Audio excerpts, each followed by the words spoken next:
all the great things in other high achievers' lives, all the reasons that these successful people that you look up to, that you aspire to be like, are the way they are, have all come from a place of being uncomfortable. That's just a fact. Single biggest reason why people have bad days is because they start them off by looking around at everybody else and seeing what they're doing instead of having the focus and the discipline to actually start your day off with you in control.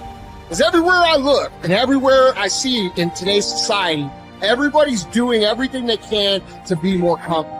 They're looking for the more convenience. They're looking for the quicker. They're looking for the faster. Don't ask for security, ask for adventure. And see, it's not important how long you live. What's important is how you live. I think people are always looking for some sort of, remedy or some shortcut that's going to make them be able to do things that are hard easier. But no, they're hard things for a reason. So they're going to be hard. If they were easy, everyone would do them. We go through life trying to seek security and not coming outside of our comfort zone, and we take most of our stuff with us to the grave. Ask yourself, what's blocking you? What's preventing you from acting? Why don't you have the courage to handle that? Why won't you face that? What are you running away from? What kind of avoidance behavior are you engaged in? Next is, what is the worst thing that can happen when you take action? But you have to make a conscientious decision that you're going to change. And it's not dependent on anybody else. Self-discipline begins with the mastery of your thoughts. If you don't control what you think, you can't control what you do. Understanding how to set up daily routines with alternating brain and body training and killing procrastination. Each and every day that you are breathing in this world, each and every day that you are doing something in this world, you should be focusing on getting better, not worse. Show me your character. Remain disciplined. Stay strong. When it all seems hopeless, keep plugging away. Nothing can stop you if you don't stop for anything. Don't stop for anything. Never break your discipline. Remain faithful to yourself and your vision. You should be understanding that, hey, I can't be this same person on a day in, day out type of way. I got to keep focusing and going further and going harder and going stronger and pushing myself until there's nothing else left to push forward. Okay, so let's say you pick a level of competition where you're always winning. It's like, well, all that means is you've picked the wrong level of competition. Yes. Because, let's say you're a grandmaster chess player and all you do is play amateurs, and every night you go home and congratulate yourself on what a genius you are because you just stomp these people left, right, and center. It's like, you're not a genius, you're a dimwit. Right. What you should be doing is playing people who are beating you as much as you can tolerate. Right. So maybe that's 40% of the time, maybe it's 60% of the time. But that way, because to be a winner, you want to be disciplined, you want to know what you're doing, and then you want to be on the edge where your skills are being developed. And if you're going to be on the edge where your skills are going to be developed, you're at a place where losing is always a possibility, because otherwise you're not pushing yourself beyond your current capacity. And so one of the things that I've outlined in 12 Rules for Life is a theory of meaning. Because meaning, as far as I'm concerned, the sense of meaningful engagement is the antidote to malevolence and suffering, essentially. Because you want to have a life that's so engaging that you think, despite the fact that I'm limited and that we're mortal and that life is tragedy and there's evil in the world, despite all that, this is worth doing. And I think that there's a technical meaning that genuinely exists, and that's the meaning that you get when you're in a domain where you have some discipline and some skill. So you're laying out your competence and your ability, but you're simultaneously pushing yourself to develop past where you are.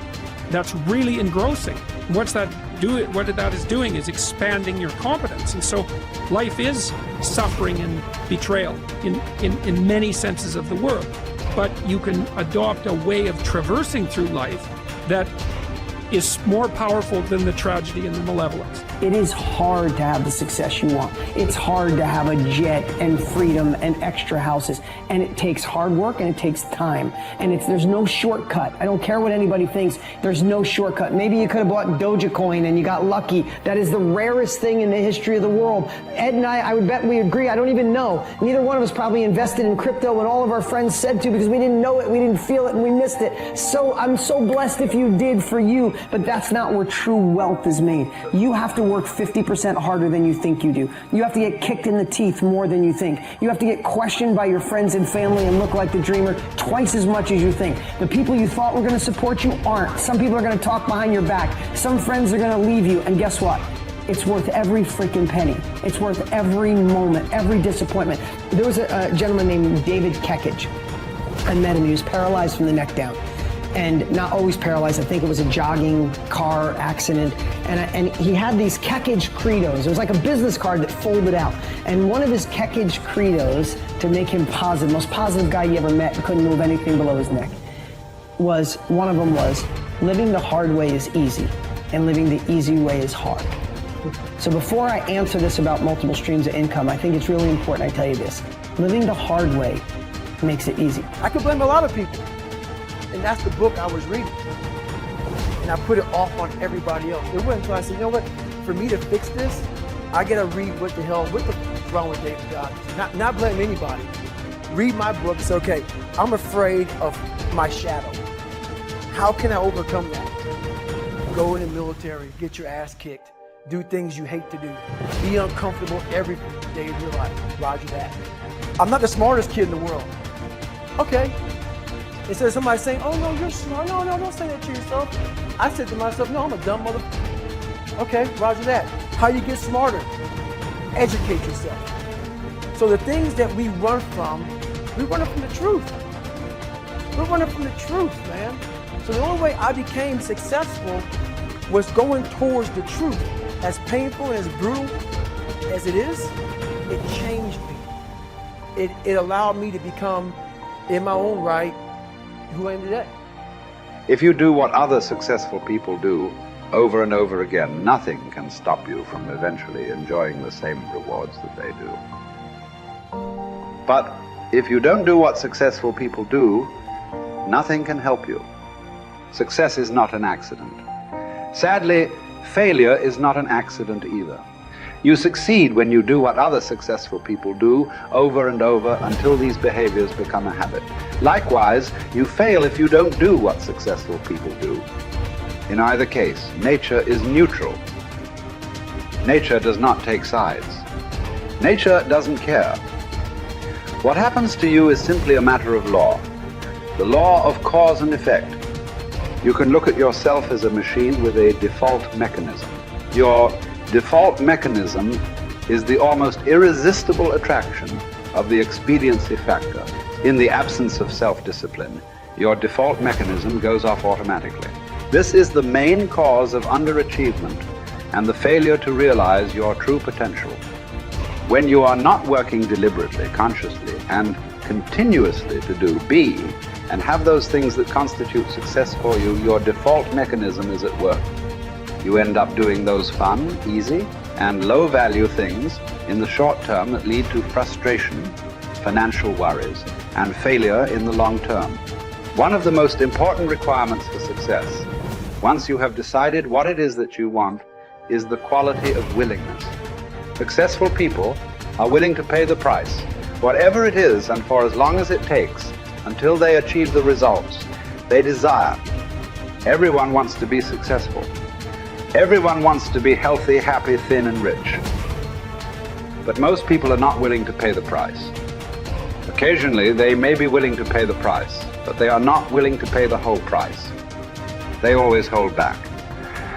They always have some excuse or rationalization for not disciplining themselves to do everything that they need to do to achieve their goal. How can you tell when you have paid the full price of success? It's simple.